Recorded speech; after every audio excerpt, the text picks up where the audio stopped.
Hey guys, now we are going to discuss the technical communication, types of technical communication. एक होता है written technical communication, oral और visual and digital technical communication. Written technical communication में हमारा आता है technical reports जो कि डिटेल डॉक्यूमेंट्स होती है, analysing technical problems and solution, तो ये सारी चीज़ें टेक्निकल रिपोर्ट्स में आती है. User manuals and guides, instruction for using the devices means devices और सॉफ्टवेयर के लिए जो भी इंस्ट्रक्शन गिवन होती है तो वो हमारे मैनुअल्स एंड गाइड्स में आ जाते हैं.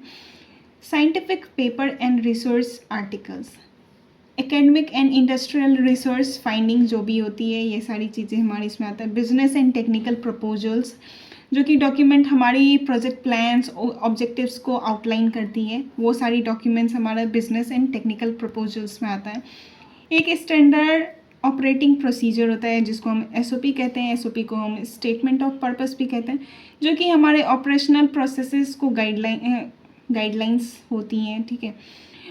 एक oral technical communication, oral technical communication में हमारा आता है टेक्निकल प्रेजेंटेशन एंड सेमिनार्स. जो भी हम एक स्पेशलाइज सब्जेक्ट पे बात करते हैं तो वो हमारा इसमें सेमिनार्स एंड टेक्निकल प्रेजेंटेशन में आ जाता है. Meeting and conferences, professional discussions and decision making forms जो भी होती हैं तो वो हमारा मीटिंग एंड कॉन्फ्रेंस में आ जाता है. हम वर्कशॉप करते हैं, ट्रेनिंग सेशन होता है, hands on learning environment provide करते हैं, तो ये सारी चीज़ें वर्कशॉप एंड ट्रेनिंग सेशन में आता है.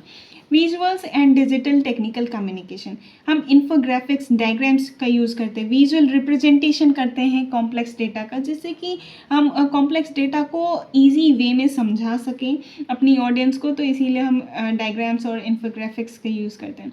Instructional videos and tutorials provide करते हैं, multimedia guides for the better understanding. Different तरीक़ों से हम अपने ऑडियंस को समझाते हैं, वीडियोज़ के थ्रू, ट्यूटोरियल्स के थ्रू. अब आता है web content and technical blogs, online resource जो भी हम टेक्निकल टॉपिक्स में एक्सप्लेन करते हैं, तो ये सारी चीज़ें web content and technical blogs में आता है. अब हम देख लेते हैं डिस्कस कि टेक्निकल कम्युनिकेशन और जनरल कम्युनिकेशन में डिफरेंस क्या होता है. जो बेसिक टेक्निकल कम्युनिकेशन का जो पर्पस होता है ये इंस्ट्रक्ट करता है, इन्फॉर्म करता है एक स्पेशलाइज टॉपिक पे, लेकिन ये जो है ये इन्फॉर्मेशन और अपने थॉट्स को शेयर करने के लिए यूज़ होता है.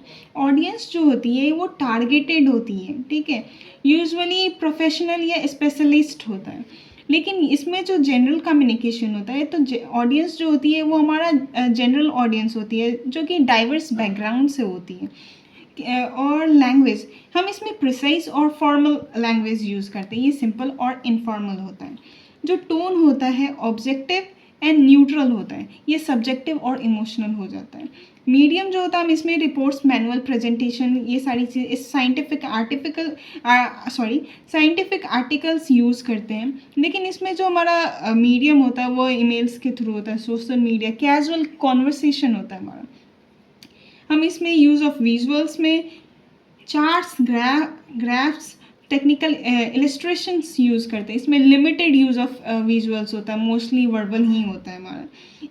एक्यूरेसी जो होती है हाईली एक्यूरेट होना चाहिए और फैक्ट बेस्ड होना चाहिए. ये सब्जेक्टिव और थोड़ा पर्सनल हो सकता है.